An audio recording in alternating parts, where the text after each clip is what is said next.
I'm so excited to share with everybody this awesome topic on how to get emotionally unstuck during the divorce process. So why don't you start out by introducing yourself and tell everybody about you? You bet. Hi, everyone. My name is Cindy Stibbard. I'm a certified divorce coach, a certified divorce specialist, and I'm recently finishing my certification to be a decision/discernment coach. I help couples figure out, whether or not they're going to stick it out and work on their marriage, or whether it's time to go down the path of divorce. So I'm a single mom. I've got two teenagers, 13 and 12. And so, going through my own divorce is really what inspired me to become a coach and help others go through this journey because, it's not easy. It's not easy to do this, and it's not easy to go at it alone. But what I learned in the process is that you really aren't alone at all if you can surround yourself with the right support team and professionals who are really aligned with helping you get through the hard stuff and out the other side. Awesome. And everybody should know, I am Mindy Previtera. I'm a divorce attorney with Petrelli Previtera. We have offices across the country, and we are on a mission to empower people through the divorce process and take their lives from chaos to clarity. And I think it's really important for you to share with everybody what is a divorce coach, and what do you do? What does your day-to-day look like? Just describe that a little bit. Yeah, I mean, that's a great question because I think divorce coaching is really on the beginning of its whole, shift into being a real integral part of the divorce process. Divorce coaching is just really starting to pick up, and it's part of, I look at it as that piece of bridging the gap between therapy. A couple's decided that they're no longer going to be together. And now what do we do next? Do we go to hire a lawyer? Do we get a mediator? Do we need a financial person? And so my role is really to bridge that gap for them so that they can become really informed about, what is divorce and how does it work? What does the landscape look like? And what are my options? So I take couples down, or even individuals mostly, down the path of, okay, here's what it looks like, and here are the various things that you've got to choose from in front of you. And from that place, here are some really great professionals that I've vetted in my network that I think would be really helpful to you to learn and educate yourself and really feel supported of the process. So I kind of look like, we like to call ourselves like the quarterbacks of the process, or, some people have called me a divorce concierge, like sort of the center of the wheel. And then I connect people with, what do I need to do next? Because I remember in my process, having to even call a lawyer for the first time, or to try to vet out mediators, like I was so overwhelmed. I had no idea, like, who's the right person? Who do I talk to? What do I do next? And just to be able to have that person who says, okay, here's our plan of action. Here's what we can do. Here's kind of like our blueprint or our roadmap, so to speak, to get you from A to B to C down this path, so that you kind of feel like, okay, I've got some guidance. I've got someone in my corner who knows exactly what, how this works and what I should do. And I don't feel completely on my own trying to do this all by myself. So we at Petrelli Previtera, we look at divorce as a lifestyle reset. So we think that starting the divorce process, then going through the divorce process, and then after the divorce process is just that. It's a reset and change, and it takes a mindset change. It takes a relationship change. It takes an entire lifestyle change. So for today's topic, when we talk about getting emotionally unstuck, let's first start with what you see as where people are stuck. Where are you seeing people really, not clear, stuck? And then let's start to unpack how they can get unstuck. Yeah, I mean, no matter how you cut it, divorce is really emotionally hard. Whether you've been the one in the marriage for so long and you are finally making the decision to leave the marriage, that's still a really hard decision to make because of all of the hurt and the pain that you're going to cause. We fear the damage to our children. We fear the impending, battle that is about to ensue when we make this announcement.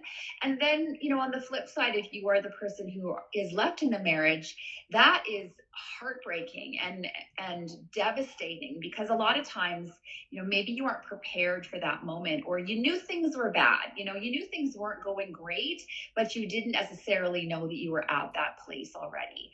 And grieving that loss of the life that you thought that you had. We all go getting married, never realizing that we're ever going to get divorced. Like, that's just not it's not on our plate, right, to think about.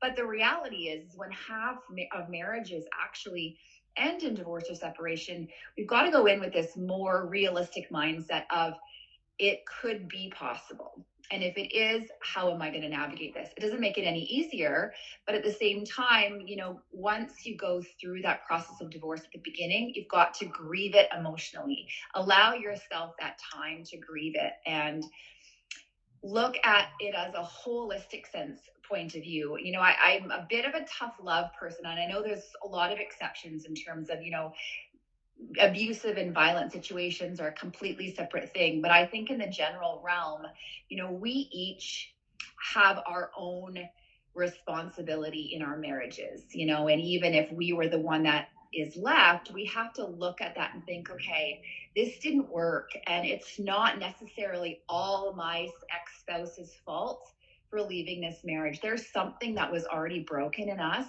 that caused it to break down. Because marriages erode over time. It's not like they all of a sudden break overnight.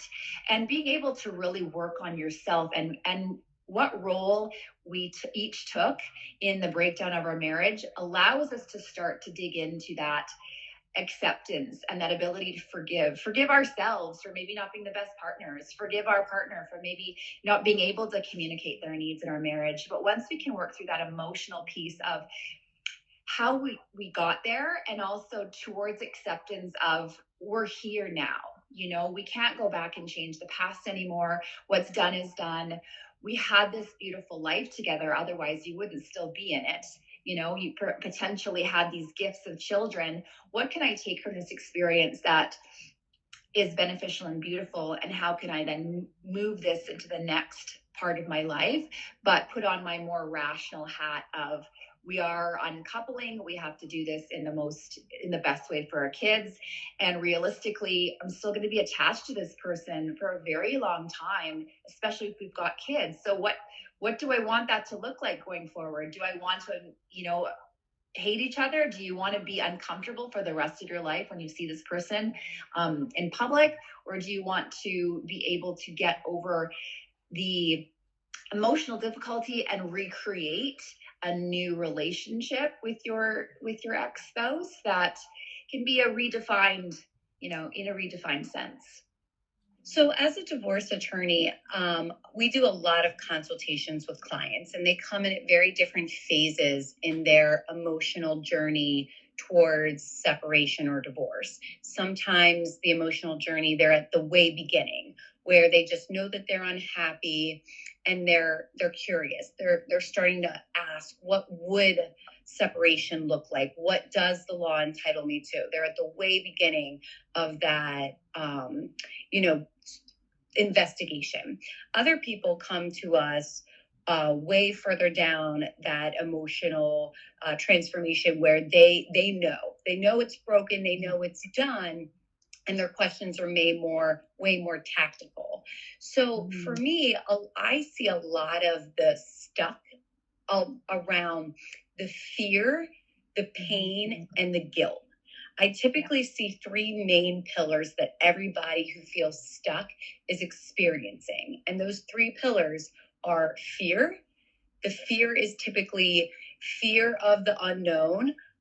You can't picture what the future would be like. Society has told you you're better as a couple than single.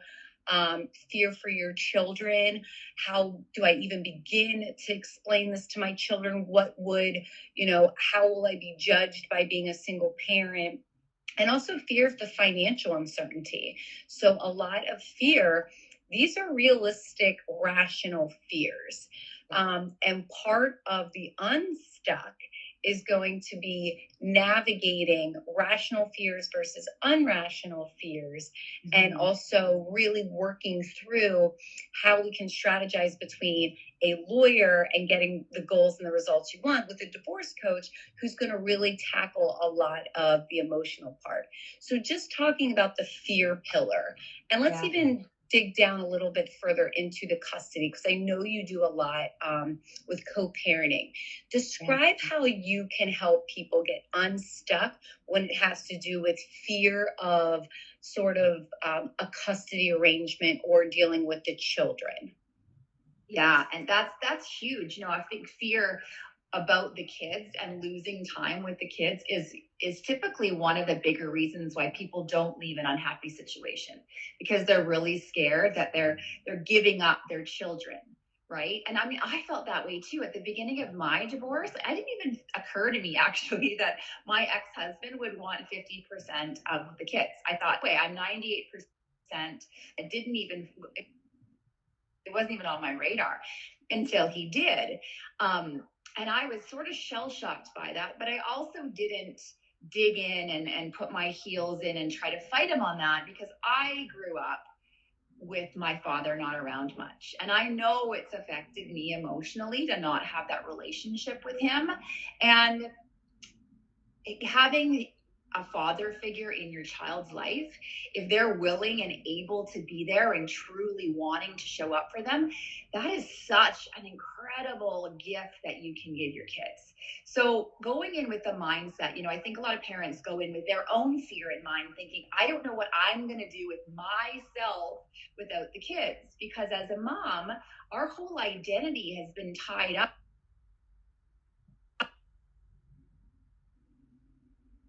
is my children. And so learning to figure out, as a coach, I do work a lot with women, figuring out well, who are you without those kids? Who were you before you had these children? What is it that's inside you that we can now, redevelop?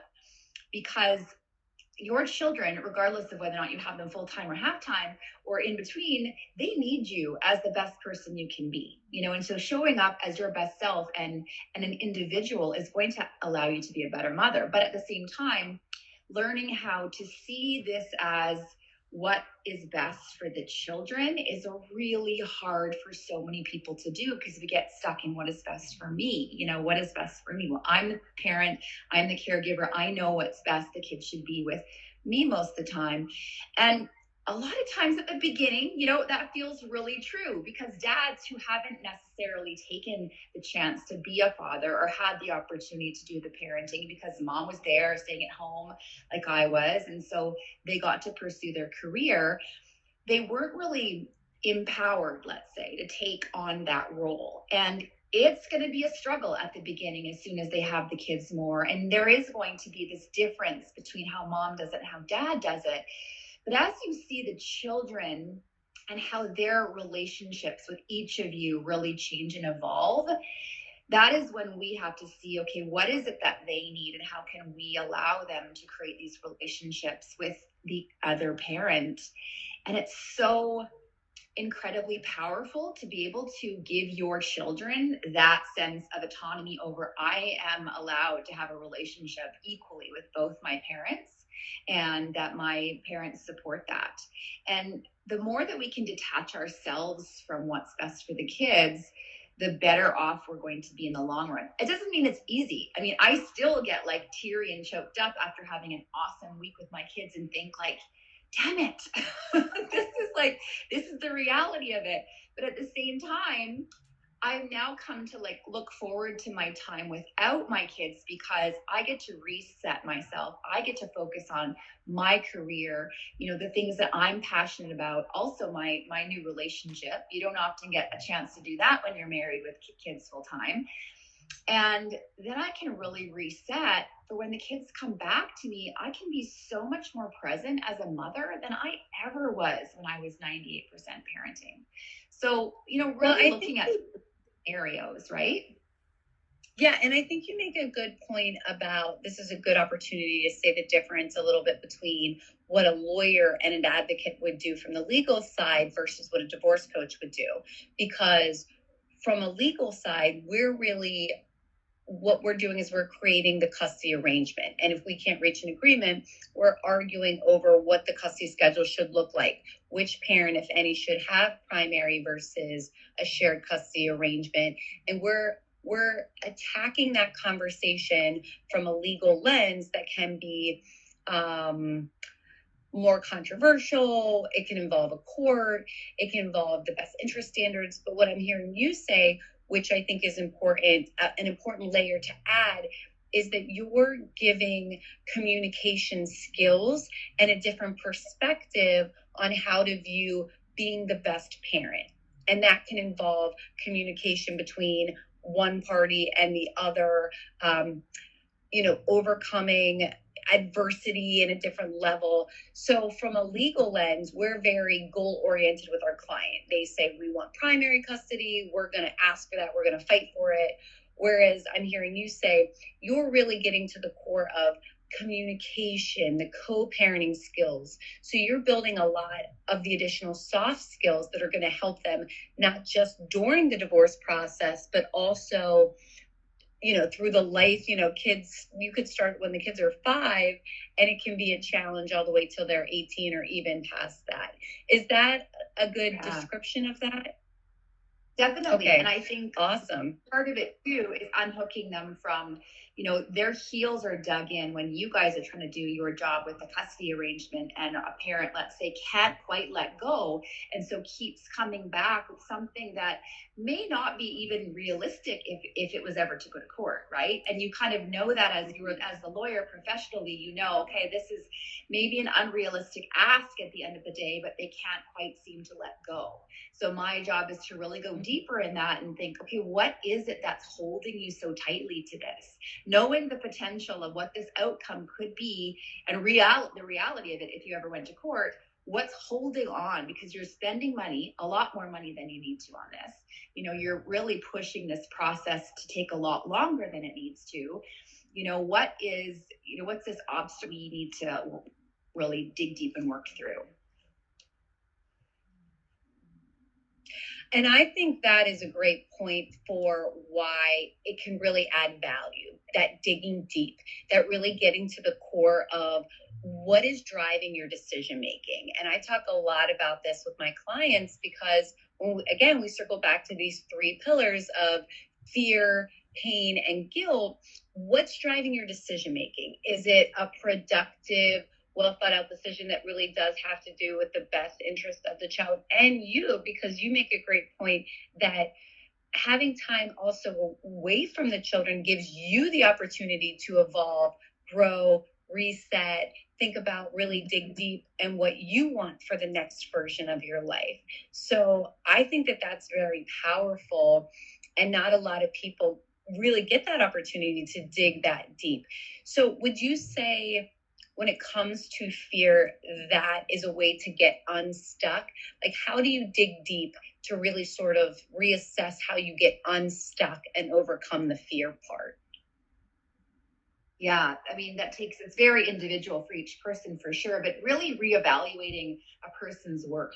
Because as a mother, especially I work with a lot of women in this case because we're so emotional, we have lost ourselves in this process. And me included, I definitely was there and I was like, what the hell am I going to do with myself when I don't have the kids? It literally felt like my arms had been ripped off of my body. I was so, it physically hurt me.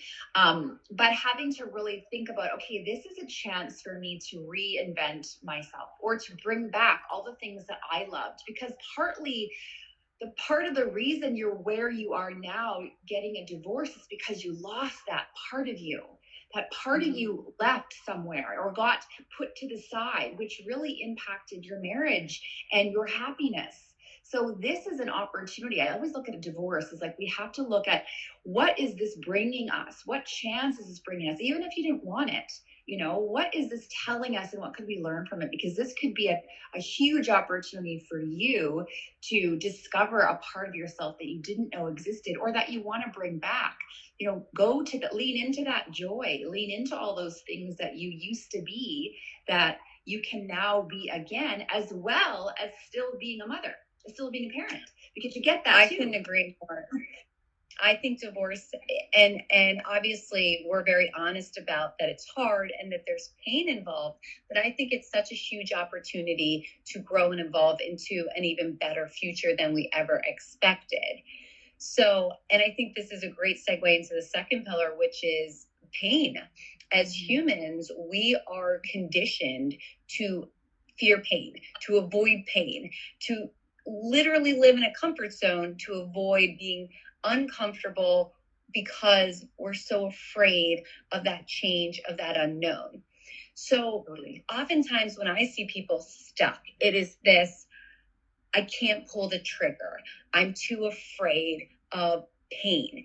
But what's happening is I think so many people realize that they are unhappy and uncomfortable in their current situation, but the fear of the pain is bigger to them than actually the transition. So I have a lot of written documentation on how to overcome pain and overcome these fears. But what is a tip you would give to people to get unstuck around this pain or to help work through this issue? Yeah, I think pain is massive, and pain needs to be felt. You need to allow yourself to go there. Don't be, you're going to be afraid of it, but go in there, go deeply in there, let it all come out, get messy, get uncomfortable, let yourself feel it. And the more that you allow yourself to feel it, the more that it will be released. I think it was Tony Robbins. He's got a quote that says something like, pain is temporary, but suffering is a choice. Yes. Pain is supposed to make you move. It's not going to make you suffer. So if you use this pain as, okay, I'm feeling it, this hurts, but what can I do with this? What can I do on a positive, in a positive way? What can I get this pain to sort of springboard me into something that I need to do to change it? Because we can't take away pain. I mean, even sitting in that place of being scared of that pain is painful. We're still uncomfortable. Yeah, I couldn't agree more. And I think, and that's exactly how I say it to my clients. I say, look, you can sit in discomfort forever in your mind, convincing yourself that you're in a more comfortable place, or you can tackle it head on, because we as humans are so much stronger than we give ourselves credit for. We can attack adversity, we can overcome adversity, we can, and pain is something that you can't avoid. There's going to be sadness, there's going to be heartbreak, but it's something you can survive and overcome. It's just believing that you can. And I never say run for pain. I'm the opposite. I say get ready for it, hit it head on, sit with it, feel it. I liked your word, be messy with it, and recognize that there is going to be that light at the end of the tunnel where it's a better outcome if you just trust that you can do it and get through it. Yeah, just like Brené Brown says, I think, what did she say? Embrace the suck. Like we have to just go into it, and it's gonna hurt. It's gonna suck, and it's not gonna feel good. But let ourselves do that.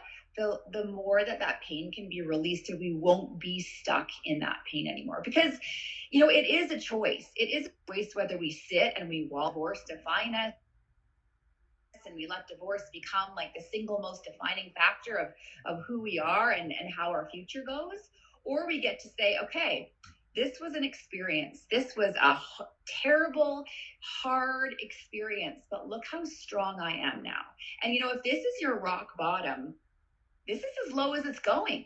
You only have up from here. And as you move through your pain, you can look back at your life. And I always tell my clients do this when we're processing pain. I say, okay, let's make a list of all of the really hard things in your life that you've gone through. Let's make a list, all of the huge things.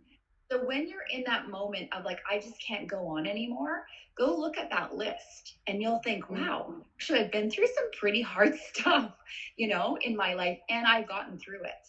So you're going to do that again. You're going to go through this hard thing, and it's just going to make you stronger, and you're going to get through it.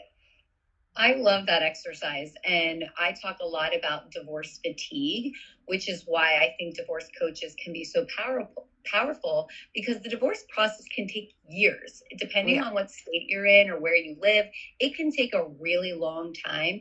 And if you're not emotionally processing the divorce along with the legal process, you're going to get burnt out. You're going to get broken down. The process can eat you up and spit you out. And that is the last thing we want. We want you emotionally processing, the ups and downs of the divorce along with the legal strategy. I think is just as important. Mm-hmm. So I think the third pillar that I often see where people feel stuck, and this is a big one that I know people feel, is the guilt. Mm-hmm. The guilt of breaking up a marriage, whether you're the one wanting it or not, the guilt of your children, being, known as, the child of divorce. There's just so much guilt associated with the divorce process where I think it stops people from really moving on or making wise decisions. So how do you help people who are really stuck in, I always call it the guilt spiral or the guilt cycle? How do you help them through that? Well, guilt can be very activating. Unlike shame, where it's about ourselves as a person, guilt is just about our actions and our behavior. So if we look at, I feel guilty because of what I have done. Well, let's look at what you have done, because what you have done is just a way to learn of how you can do something better and different. And a lot of us hold guilt only because everyone thinks of us. We fear how we're going to hurt so-and-so. We're going to hurt, our kids. We're going to hurt our family. We're going to disappoint our friends.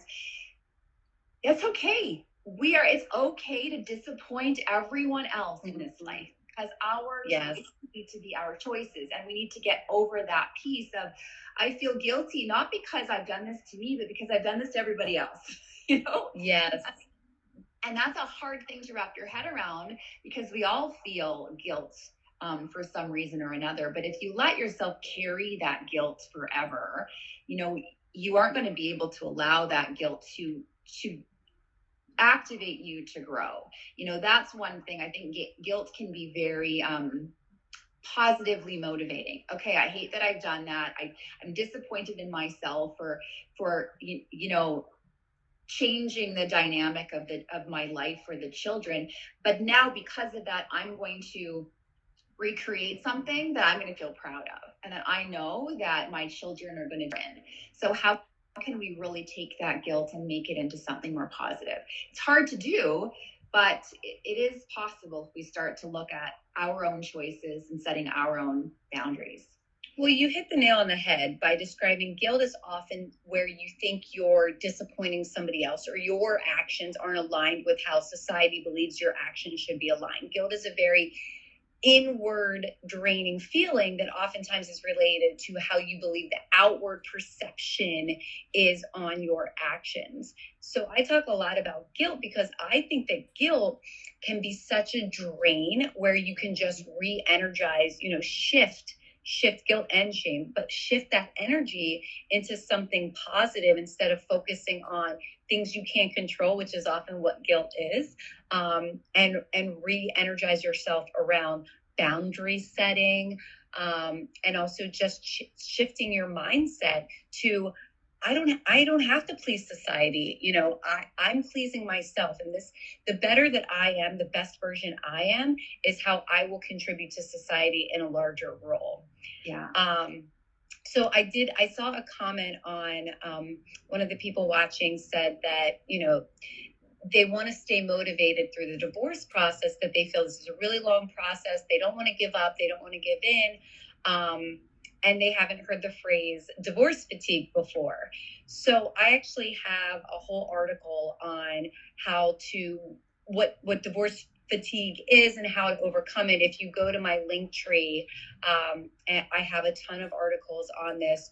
Go to @Lawyering for Love, follow me. If you go to my link tree, it's going to be in there.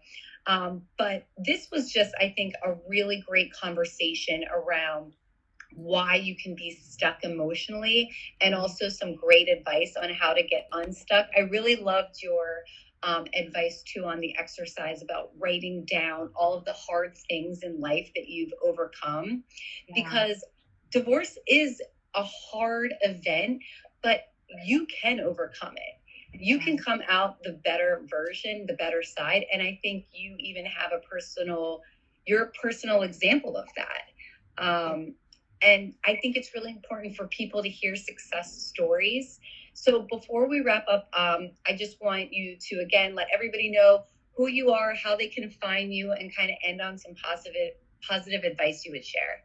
Yeah, thank you. And to just address that question too, divorce is not something that you have to go through alone. So we get so tired of it, we feel like we're going at this all by ourselves. So I find that for people that are trying to stay motivated and get rid of that divorce fatigue, join a group coaching program. Join something where you are with like-minded people that, not necessarily the Facebook hater basher groups, but I mean like something that's really going to inspire you and you can feel like you're a part of. Yeah, I run this weekly group every week for a group of people, a couple times a week, and that's where they get to come and they get to share their hardships. They get to share their experiences. They get to hear from others and really get that feeling of, okay, I'm not alone in this. And every week I get to come and feel re-energized and boosted and know that I'm not going crazy and that I've got a couple of new ideas that I can try for this week, and know that you don't have to do this all by yourself.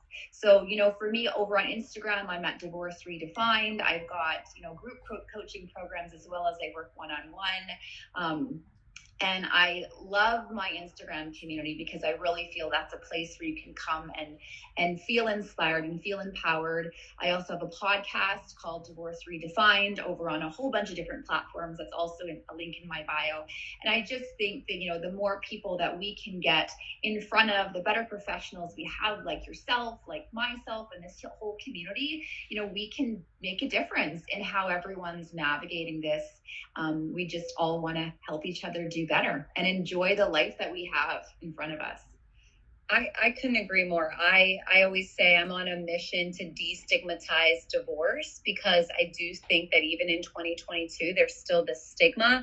I also am on a mission to look at the divorce process as an opportunity and a lifestyle reset.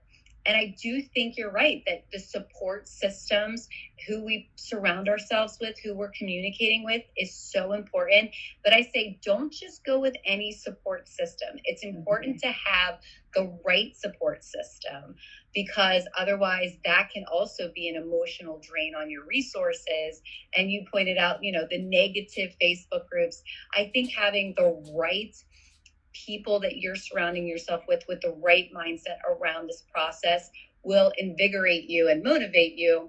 So I highly recommend everybody out there follow at Divorce Redefined, follow it Lawyering for Love. We talk a lot about the divorce process and mindset, and we are a community here for you guys. So feel free to reach out to either of us for any feedback or to continue this conversation. Awesome. Thank you, Mindy. Thanks for having me today.